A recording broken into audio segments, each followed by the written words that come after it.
Hey, what's up YouTube? MSH.Drummer here, coming to you with the third viewer request video. Today's request is for me to break down the lick that I was playing in my Ghost Note practice video, which if you haven't seen, you can click the thumbnail right here, and you can go and check that out. So, the beat that I was playing in that video is 7/8, and it's heavily inspired by Matt Garstka. I think one of the variations I'm playing, he actually plays in the song The Woven Web by Animals as Leaders for at least a couple bars. So it's really heavy on ghost notes. It's really weird to play at first and kind of difficult. It took me a long time to get it up to speed. But it's a whole lot of fun, so let's check it out. Okay, right off the bat, this is what the lick sounds like.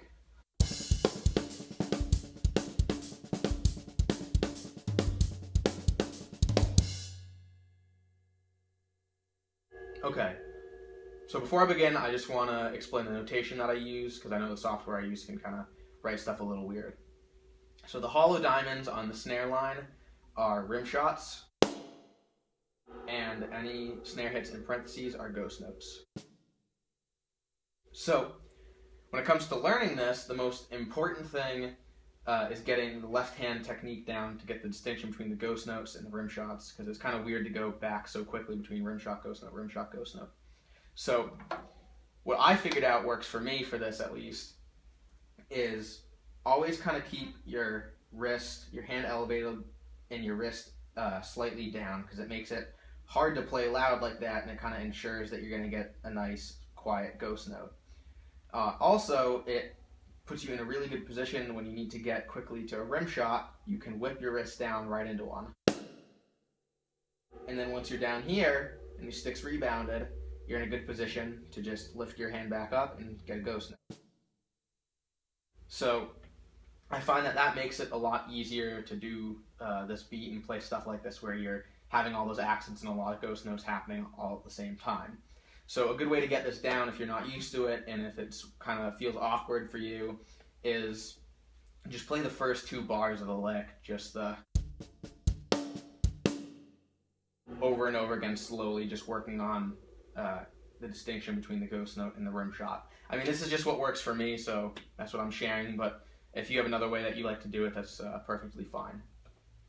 So first I'm going to look at the main version of this lick.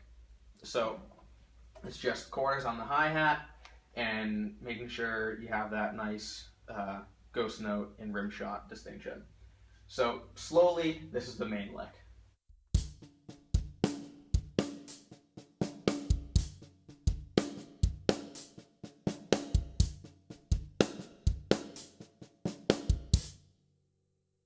Okay, so again, even more slowly.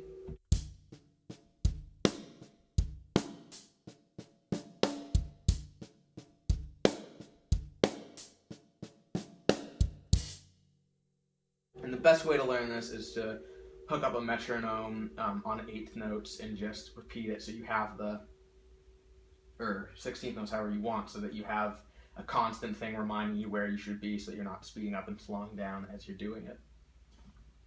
So once you get that main variation down, then you can start to do all these other little cool things with it. So the first variation that I play in the video is just moving your right hand, the last right hand hit, to the floor tom, or frankly wherever you want to put it.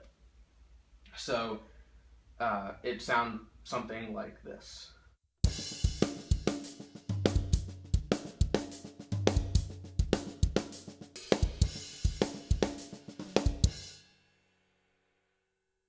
So it's just like the main version of the lick, except you're just moving that last right hand hit wherever you want. I really like it on the floor tom, bell of the ride, that kind of stuff. So the next variation is building on that, and it's going along with that last right hit.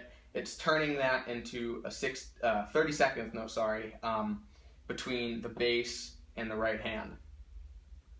So when you play that slowly, you can also do triplets with that, but you kind of consolidate those two bass notes into one when you speed it up. So the way I'm showing it is just those 30 seconds.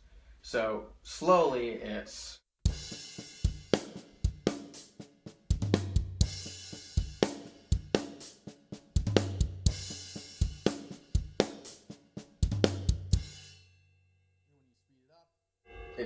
makes it really cool and kind of because it varies from the normal like straight pattern that it has.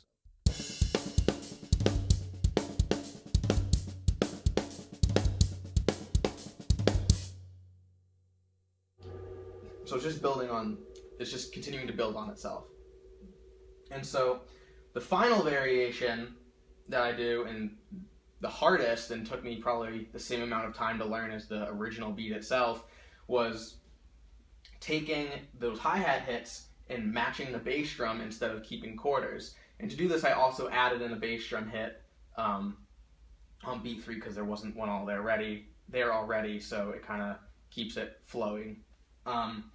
So it sounds like it should be more simple than it is, but when you sit down, it's very awkward to play at first. So take it really slow and just practice lining up the hi-hat with the bass. So slowly.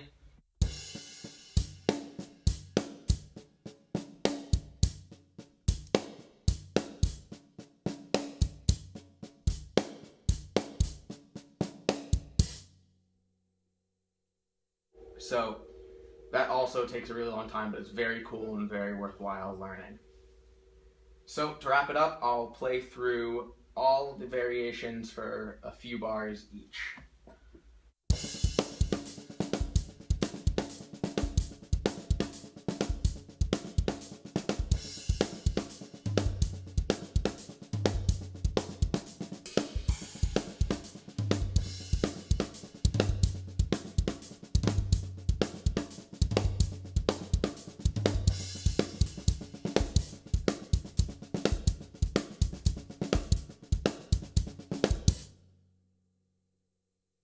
And that's all there is to it.